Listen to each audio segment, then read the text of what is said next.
वहाँ पर आपको नजर आएंगे और धर्मेंद्र प्रधान इस्तीफा दो, इस्तीफा दो, इस्तीफा दो।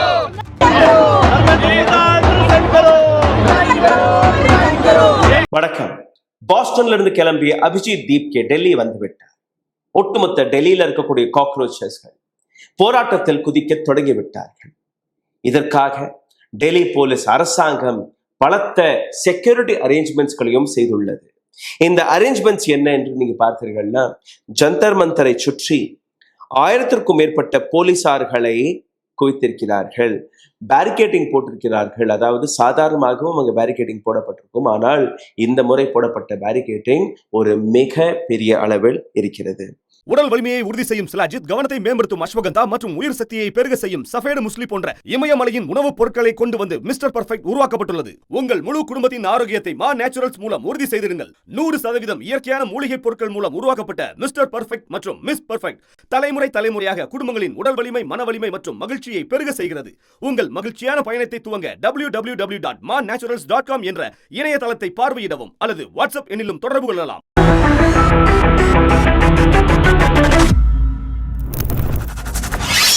பிசிக்கல் மெஷர்மெண்ட்ஸ் நீங்க பார்த்தீர்கள்னா, ஜந்தர் மந்தரை சுற்றி அடிஷனல் பர்சனல், அதாவது அதிகமான அளவில் டிராஃபிக் மேனேஜ்மெண்ட் போடப்பட்டிருக்கிறது. ப்ரொடெஸ்ட் சைட்ல நீங்க பார்த்தீர்கள்னா டைவர்ஷனுக்கான, அதாவது டிராஃபிக் எல்லாம் வரும்போது டைவர்ஷனுக்கான பல்வேறு விஷயங்கள் அவர்கள் செய்திருக்கிறார்கள்.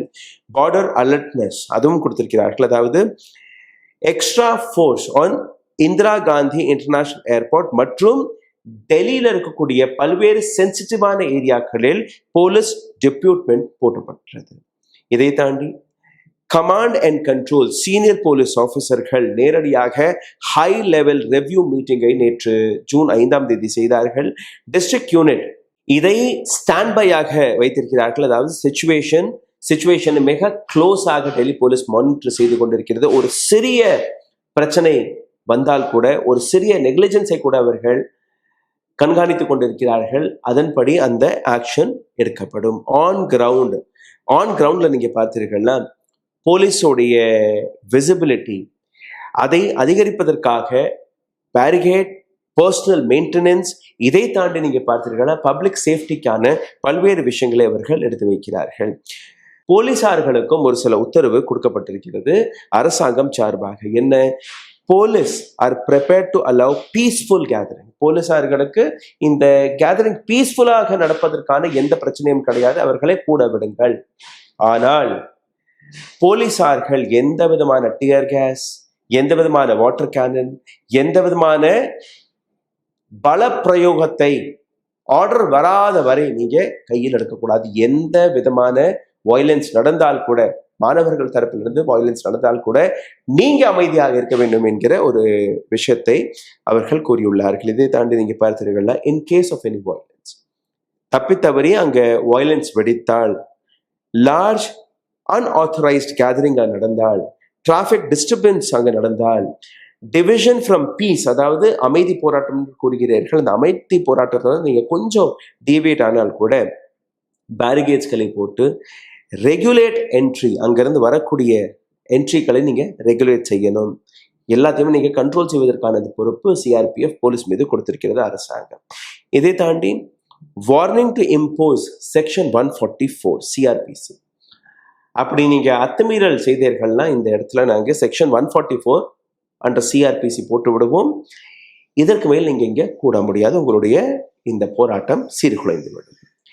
Dispersed using minimal force, water cannon, mild lathi charge, இதை நீங்க கையில் எடுக்கலாமே ஒழிய இதை தாண்டி நீங்க ஹார்ஷான எந்த விதமான தாக்குதலும் நடக்கக்கூடாது. ஏன்னா நீங்க பார்த்தீர்கள்னா நேபாளில் இந்த தவறு நடந்தது. நேபாளில் வந்த மாணவர்கள் அமைதியான முறையில் தான் வந்தார்கள். ஆனால் அங்க இருக்கக்கூடிய அரசாங்கம் குறிவைத்து சுட்டார்கள்.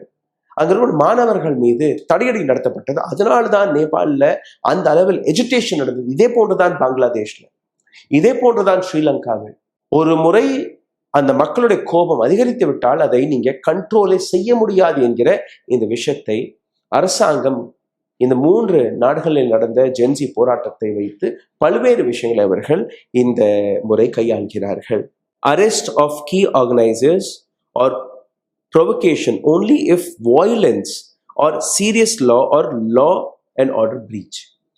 இந்த ஆர்கனைசர்ஸ் அல்ல அபிஜித் தீப்கே, சோனம் வாக்சூ, பிரகாஷ் ராஜ் போன்ற நபர்கள் மற்ற கீ பீப்புள் அவர்களை கைது செய்வது எப்பனா வயலன்ஸ் நடந்தால். நீங்க தொடக்கத்திலே நான் கூறியபடிதான் இதற்கு முன்னாடி ஒரு வீடியோ போய் போட்டிருக்கீங்க, அதில் நீங்க போய் பாருங்க எந்த விதமான கைட்லைன்ஸை சிஜேபி வெளியிட்டிருக்கிறது. அதாவது ப்ரொவகேஷன் நடக்கும், அன்லாஃபுல் ஆக்டிவிட்டீஸ் அங்கே நடக்கும், உங்களை ட்ரோல் செய்வார்கள், உங்களை தூண்டுவார்கள், இது போன்ற பல்வேறு விஷயங்களை எடுத்து வைத்தார்கள். அதாவது இங்கே அராஜகம் நடக்க வாய்ப்புகள் இருக்க, குண்டர்கள் உள்ள விட்டு வயலன்ஸை தூண்டக்கூடிய வேலைவர்கள் பார்ப்பார்கள். ஆகையால் நீங்க கவனமாக இருங்கள். அதே போன்ற விஷயத்தை தான் இவர்களும் எடுத்து வைக்கிறார்கள். Maintain law and order, prevent any untoward incident, ensure the protest remains with constitutional boundaries. இதை போலீஸ் எடுத்து வைத்தீர்கள். அதாவது உங்களுடைய போராட்டம் அமைதியான முறையில் தான் இருக்க வேண்டும், கண்ட்ரோல்ல இருக்க வேண்டும். இது எல்லாமே ஏன்னா அந்த பெர்மிஷனை கொடுப்பதற்கு முன்பே நீங்க பார்த்தீர்கள்னா பெர்மிஷனை கொடுக்க மாட்டார்கள் என்று கூறுகிறார்கள். அதனால் திடீரென்று பெர்மிஷனை கொடுத்ததுக்கு பின்னாடி அங்கே ஏதாவது அசம்பாவிதம் நடக்கும் என்கிற விஷயத்தை எல்லாம் தூண்டியதை நடத்த வைப்பார்கள் என்கிற விஷயத்தை சிஜேபிக்கும் தெரியும், இருக்கக்கூடிய மக்களுக்கும் தெரியும், வரக்கூடிய மாணவர்களுக்கும் தெரியும். அதனால் நீங்க அப்படி டெல்லியில் இருந்தால் அல்ல சென்னையிலலாம் பல்வேறு இடங்கள்ல இது போன்ற ப்ரொடெஸ்ட்களை ஆர்கனைஸ் செய்திருக்கிறார்கள். இது போன்ற இடங்களுக்கு நீங்க போனீர்கள்னா தயவு செய்து உங்களுடைய மொபைல் போன்ல யாரெல்லாம் போறீர்களோ போட்டோ வீடியோக்களை எடுத்து தன்னுடைய சோஷியல் மீடியா பக்கங்களில் பகிர்ந்து கொண்டே இருங்கள். இந்த போராட்டத்தை பற்றின அடுத்தடுத்து வரக்கூடிய பல்வேறு இன்ஃபர்மேஷனை நான் உங்களிடம் கொண்டு வந்து சேர்க்கக்கூடிய கடமைப்பட்டிருக்கிறேன்.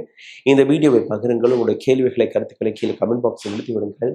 பொருளாதார ரீதியாக எங்களை முடக்கக்கூடிய வேலையை பார்த்து வருகிறார்கள். அதிலிருந்து மீட்டெடுப்பதற்காக அருகில் இருக்கக்கூடிய QR கோடு இருக்கு, அதையும் நீங்க பயன்படுத்தலாம். நன்றி, வணக்கம். ஊடகம் கார்ப்பரேட் அரசியல்வாதிகளின் கைப்பாவையாக அடிமைகளாக இருந்தது போதும். இனி சாட்டை எடுத்து சுழற்றும் நேரம் வந்துவிட்டது. ஊடகம் பொதுமக்களாகிய உங்களுக்காக உங்களாலேயே இயக்கப்பட வேண்டும். ஊடக சுதந்திரத்திற்காக உங்களின் பங்களிப்பை இன்றே அளித்திடுங்கள்.